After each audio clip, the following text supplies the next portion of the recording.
Les enfants d'Israël furent ce qui déplaît à l'Éternel, et l'Éternel les livra entre les mains de Madian.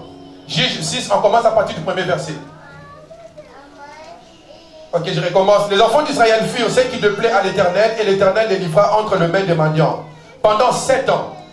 On parle de 70 ans de captivité, mais ici on parle, ils ont été livrés durant 7 ans sous les mains de Madian.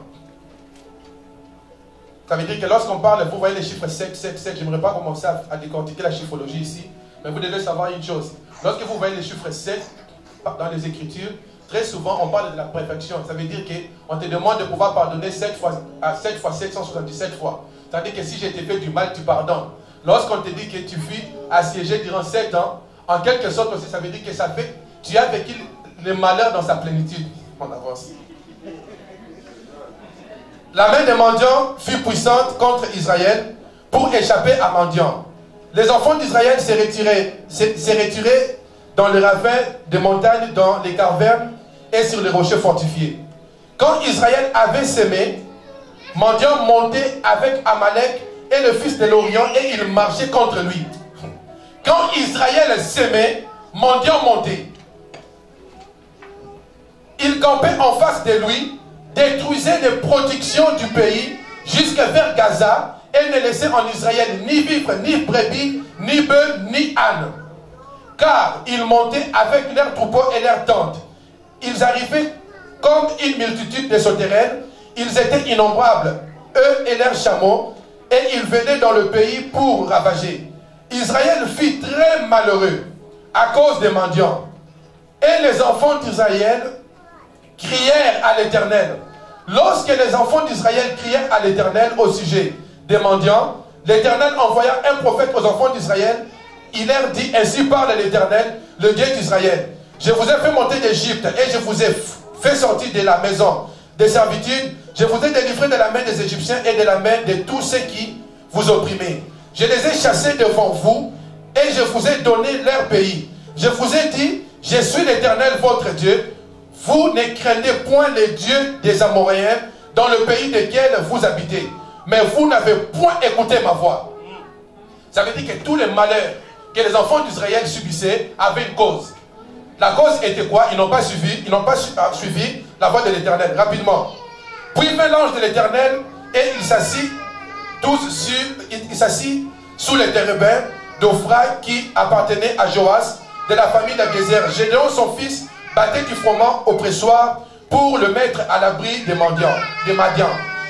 L'ange de l'Éternel lui apparut et lui dit, l'Éternel est avec toi, vaillant héros. Gédéon lui dit, ah mon Seigneur, si l'Éternel est avec nous, pourquoi toutes ces choses nous sont-elles arrivées? Et où sont tous ces prodiges que nos pères nous racontent quand ils disent, l'Éternel ne nous a-t-il pas fait monter hors de l'Égypte? Maintenant l'Éternel nous abandonne et nous livre entre les mains des mendiants. L'Éternel se tourna vers lui et dit, va avec cette force que tu as et délivre Israël de la main des Madians. N'est-ce pas moi qui t'envoie? Gédéon lui dit, ah mon Seigneur, regardez le manque d'estime de soi. Dieu, en plus, au début on parle de l'ange. Mais ici, lorsque Gédéon a commencé à se battre, la Bible dit que l'Éternel. Mais regarde, manque d'estime de soi, pourquoi il est sous la malédiction? Vous allez voir d'où sortir cette malédiction-là. Gédéon lui dit, ah mon Seigneur, avec quoi délivrerai-je Israël? Voici ma famille est la plus pauvre en Manassé, et je suis le plus petit de la maison de mon père. L'Éternel lui dit, mais je serai avec toi et tu battras Madian comme un seul homme. Gédéon lui dit, si j'ai trouvé grâce à tes yeux, il reçoit maintenant la révélation, donne-moi un signe pour montrer que c'est toi qui me parles. Ne t'éloigne point d'ici jusqu'à ce que je... Ok, Gédéon lui dit, si j'ai trouvé... Ok, la Bible... ok. Gédéon lui dit, verset 17, si j'ai trouvé grâce à tes yeux, donne-moi un signe pour montrer que c'est toi qui me parles. Ne t'éloigne point d'ici jusqu'à ce que je revienne auprès de toi, que j'apporte mon offrande et que je la dépose devant toi. Et l'Éternel dit, je resterai jusqu'à ce que tu reviennes. Gédéon entra, prépara un chevreau et fit avec un épat de la farine, de pain sans levain. Il mit la chair dans un panier et le jus dans un pot et lui apporta sous les térébintes et le présenta. L'ange de l'Éternel lui dit, prends la chair et le pain sans levain, pose-les sur le rocher et répands le jus. Et il fit ainsi, l'ange de l'Éternel avança l'extrémité du bâton qu'il avait à la main et toucha la terre et le pain sans levain. Alors il s'éleva du rocher un feu qui consuma la chair et le pain sans levain. Et l'ange de l'Éternel disparut à ses yeux. Gédéon, voyant que c'était l'ange de l'Éternel, dit: Malheur à moi, Seigneur l'Éternel, car je vis l'ange de l'Éternel face à face.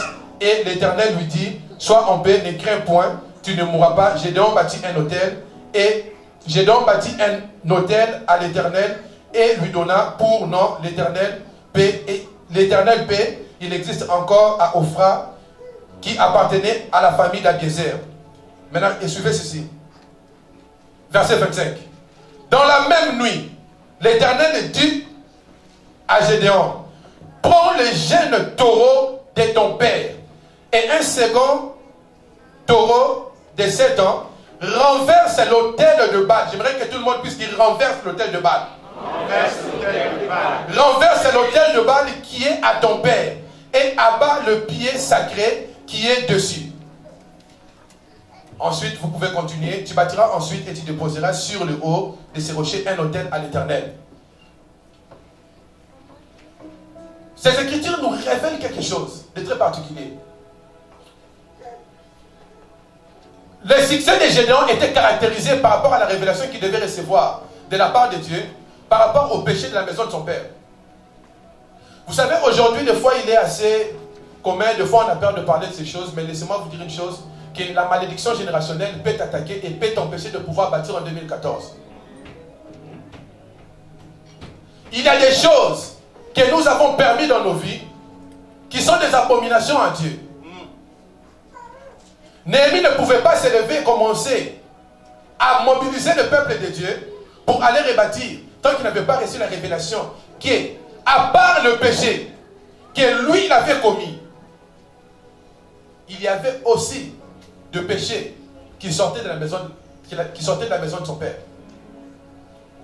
C'est quoi le péché de la maison de ton père? Le péché de la maison de ton père, aujourd'hui, ça peut être toute pratique occulte, toute pratique qui ne glorifie pas Dieu, que tu connais, mais que tu approuves. Vous savez, je vais vous donner un petit témoignage personnel. Avant de venir à Christ, la plupart des gens me trouvent, enfin, même pas me trouvent, je suis calme, mais dans le fond, j'avais une colère qui ne se montrait pas, mais lorsque je me fâchais, ce n'était pas bon. Dieu merci, je ne me suis pas jamais fâché plus de 10 fois dans ma vie, parce que lorsque je me fâchais, en tout cas, c'est vraiment comme s'il y avait un démon qui entrait en moi. Je me rappelle encore, j'étais à l'école secondaire, à l'époque, à Montréal. Il y a un gars qui s'est amusé avec moi, je me suis fâché, j'ai failli lui rentrer quelque chose. Et après, je me suis posé la question, ah, mais c'est quoi ça? Mais j'étais voilé. Lorsque j'ai accepté le Seigneur, j'ai commencé à faire l'inventaire de ma généalogie pour arriver à détecter quelles sont les caractéristiques communes que j'ai avec mes arrière-parents mais qui ne glorifient pas Dieu mais qui ne sont pas bons. Je me suis rendu compte que dans ma lignée, quelque part, il y a ce démon de colère qui est quelque part dans ma lignée qui fait que, sans qu'on puisse le savoir, nous qui naissons, on peut être fiers que nous, dans notre famille, lorsque tu joues, on va te taper. Bien aimé, c'est la malédiction de la maison de ton père. Parce qu'en le faisant, ça te détruit. Mais tu te plais de cela. J'ai commencé à réfléchir, je me suis dit, ah! J'ai commencé à couper. J'ai coupé. Avec mes enfants, dès que je les conçois, je coupe le cordon ombilical dès le sein de leur mère. Chez mes enfants, il n'y a aucun de cette malédiction-là qui viendra frapper. Nous retrouvons avec la maison des catcheurs là où tout le monde, lorsqu'on se fâche, tout le monde est lion, tout le monde est lion. Non, pas chez moi. J'ai cédé la place à Jésus-Christ. Au point où des fois aujourd'hui, lorsque je fais face à des situations là où les gens doivent se fâcher, il y a quelqu'un qui n'est pas ici, qui me connaît très bien. Des fois je peux me retrouver comme ça. Je me dis, ah Seigneur, que je fasse quoi? Et Dieu me répète certaines paroles et certaines promesses que j'ai faites à Dieu. Bien aimé, la malédiction de la maison de ton père, ça peut être un esprit d'adultère ou bien d'impudicité. Que tu te réjouis et que tu te dis que dans notre famille on est comme ça. En Lingala on dit la famille c'est dans la Lingala. Et tu trouves ces choses-là, ça passe? Non, nous dans notre famille ça passe, ça passe. Il y a aussi la malédiction des nations. On se retrouve en Afrique, il y a une tribu tribu, hein, une tribu, pour ceux qui parlent bien français, en anglais, ok, une tribu, c'est ça? Oui. Merci. En Afrique, il y a une tribu, en fait, il y en a plusieurs qui ont des caractéristiques bizarres. Mais il y en a une là où tu peux être marié, tu vas commettre l'adultère, le mari te répond aussi. Et le mari aussi, lui aussi, il commet l'adultère et vous vous reprenez. Et vous faites encore des enfants. Et lorsque vous leur demandez, mais c'est pas ça, la malédiction de la maison de ton père.